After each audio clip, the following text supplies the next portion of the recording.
pemirsa, sebelum saya menyampaikan firman Tuhan, saya akan menyanyikan sebuah pujian bagi kemuliaan nama Tuhan dan menjadi berkat pula bagi saudara-saudara sekalian.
Salam saudara pemirsa, selamat berjumpa kembali dengan kami dalam program Berita Pengharapan. Saudara pemirsa, hari ini saya menyampaikan firman Tuhan yang sangat-sangat menyedihkan. Mengapa? Ada orang yang kita tolong, kemudian dia balas apa istilahnya? Kacang lupa akan kulitnya, air susu dibalas dengan air tuba. Mari kita berdoa dan minta pimpinan Roh Kudus supaya kita mengerti firman Tuhan pada hari ini. Bapa, dalam nama Yesus, terima kasih Tuhan, ada firman Tuhan yang ajaib dan luar biasa yang menolong kami supaya tidak mengharapkan balasan, tanpa pamrih menolong orang lain.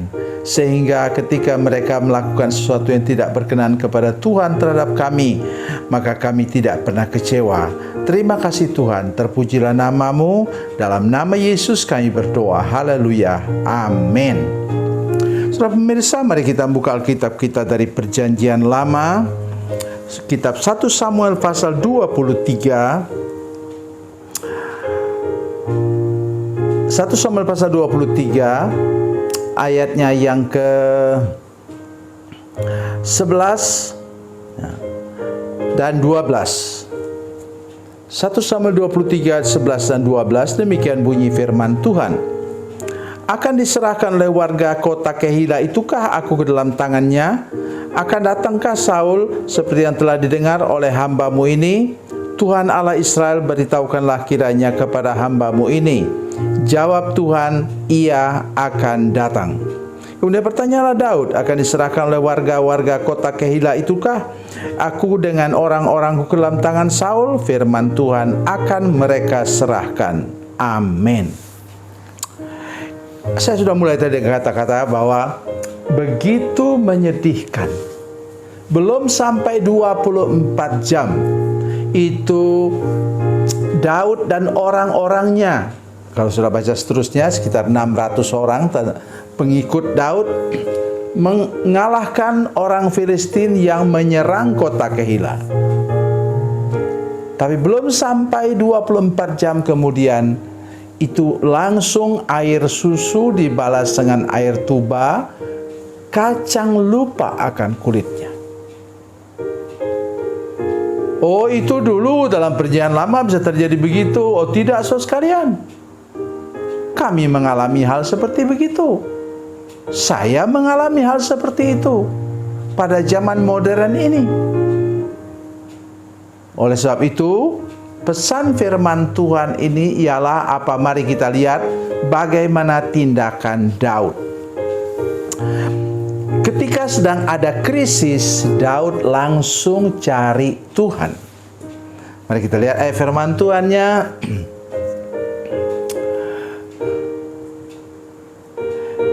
Ayat 9.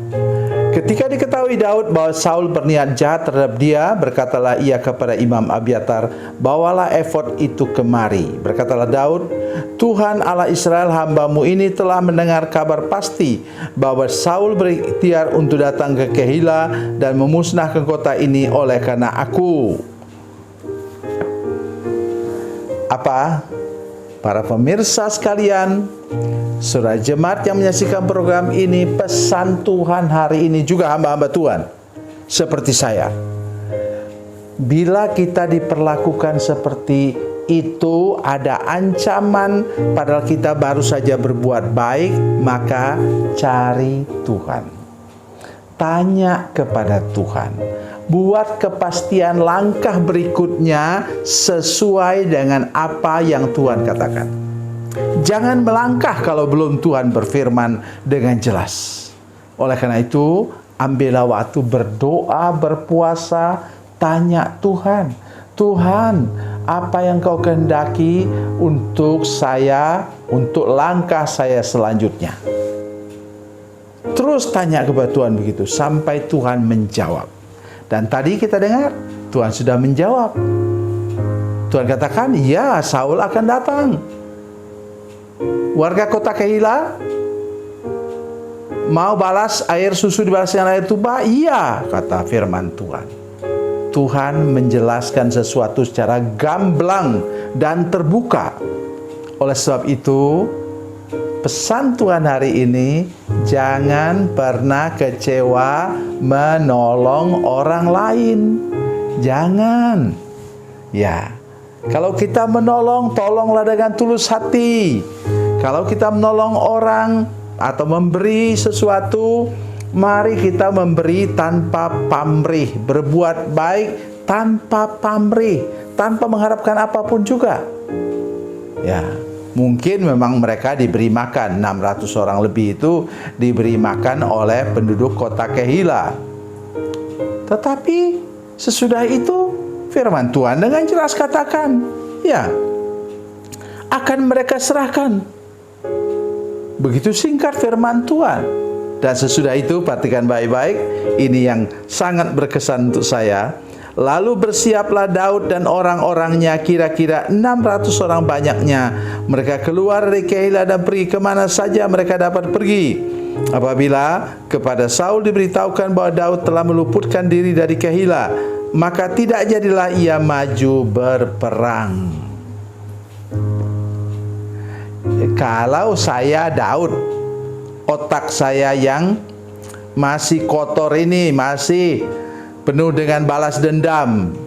Ketika Tuhan bilang begitu, setidak-tidaknya para pemimpin itu, raja kota itu, ya babat habislah dulu.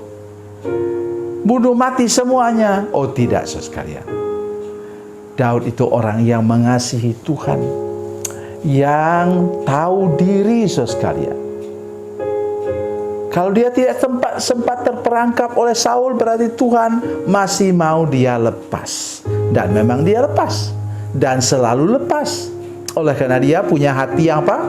Rendah hati dan tidak pernah menyimpan kesalahan orang lain. Mari kita sekarang, terutama hamba-hamba Tuhan, bila kita diperlakukan seperti itu, para pemirsa sekalian, saya minta kepada kita dalam nama Yesus, milikilah hati seperti hati Daud. Lepaskan semua akar pahit, luka batin dan dendam. Jangan membalas kejahatan dan kejahatan. Itu yang Yesus lakukan sepanjang umur hidupnya. Tuhan Yesus memberkati, Tuhan Yesus baik. Mari kita berdoa. Bapa, dalam nama Yesus, terima kasih banyak Tuhan untuk berkat firman Tuhan hari ini. Beri kami hati seperti hati Daud oleh kuasa Roh Kudus. Memiliki hati Yesus, sehingga kami tidak pernah menyimpan akar pahit, luka batin dan dendam kepada orang lain. Kami tidak pernah merencanakan yang jahat kepada orang lain, walaupun orang itu sudah membalas air susu dengan air tuba. Dalam nama Yesus, haleluya, amin.